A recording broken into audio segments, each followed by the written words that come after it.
Libraries. Symbols of knowledge. Order. Shh. Silence. Are libraries truly as silent as we're led to believe? It's time to separate fact from fiction. Let's go. Oh, thank you. This is not waiting for the pin to drop. This is science. This is setting the record straight. This is ultimately proving, are libraries totally silent? Or is it just a myth?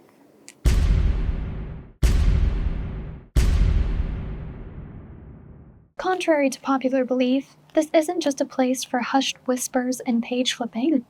Our library is full of decibel-shattering activities. Here, you can take a class, fly a fake plane, learn math, sew a pantsuit, make a podcast, and even check out a book. Shocking.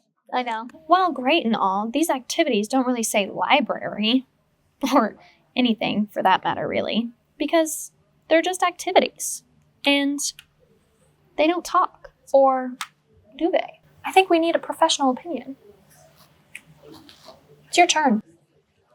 What makes modern libraries more loud compared to libraries of the past? Librarians like me, we used to run around with shushing fingers, kind of always armed in our pockets. You know, we were ready at all times to tell people to be quiet. And I think part of what has happened is that they've evolved into more collaborative spaces where we're really valuing, not individual or isolated work, but work that people are doing together. I often wonder if we should be concerned with how fast libraries are evolving.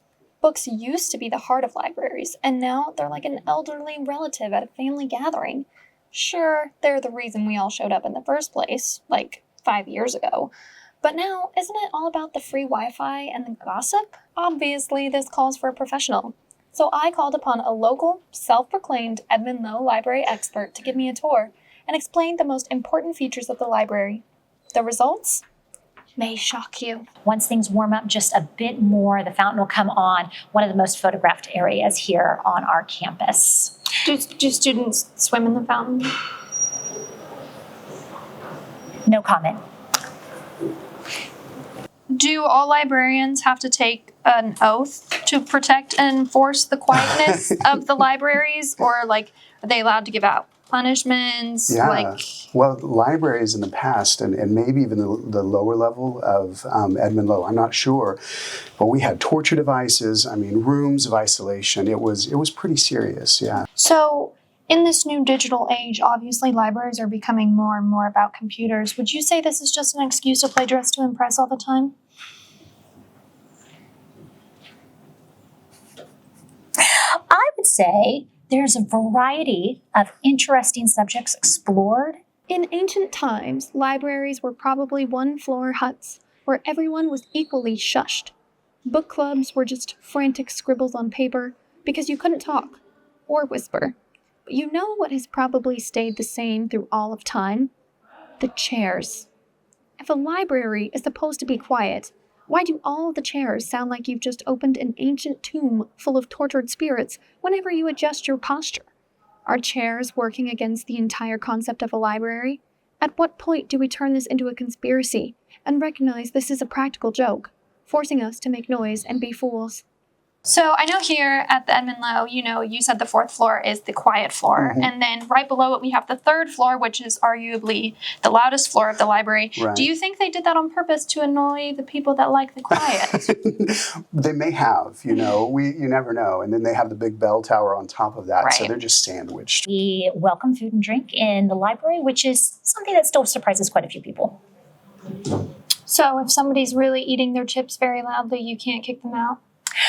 Well, our floors are designated for various sound levels. So if you're on the lower level through 3rd, group study, crunch away. 4th floor, maybe you need to bring a banana. Would you agree with saying that libraries have officially become the most social place on Earth? Or do you... I don't know if we're officially the most social place on Earth. That would probably be more like a Walgreens or something like that. But we are a very social place. So you got your home as kind of a first place. Your work is a second place. And libraries and other spaces in society became these third spaces. Many libraries seem to be trying to break away from the quiet stereotype including our own. The Pima County Public Library in Arizona says that the library isn't a quiet place anymore and wants to secure its position as a third place, or a space of congregation and discussion. Even in the Edmond Low Library's first year, students were breaking the mold of individual silent study. These lads had been chatting up a storm 51 years before the unrelated movie release of Shrek 2 in 2004. Today, their tradition of group study lives on. But don't worry, because if loud, rambunctious libraries aren't your thing, study rooms, whisper floors, and silent floors totally exist.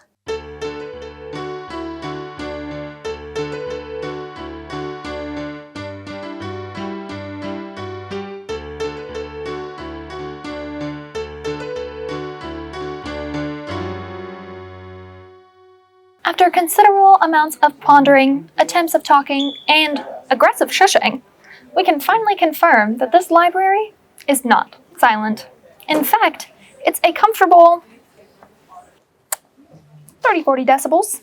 So the next time someone shushes you, you can say, no. Because of science, the library is here to help you share your voice, not hide it. Unless you're on the 4th floor.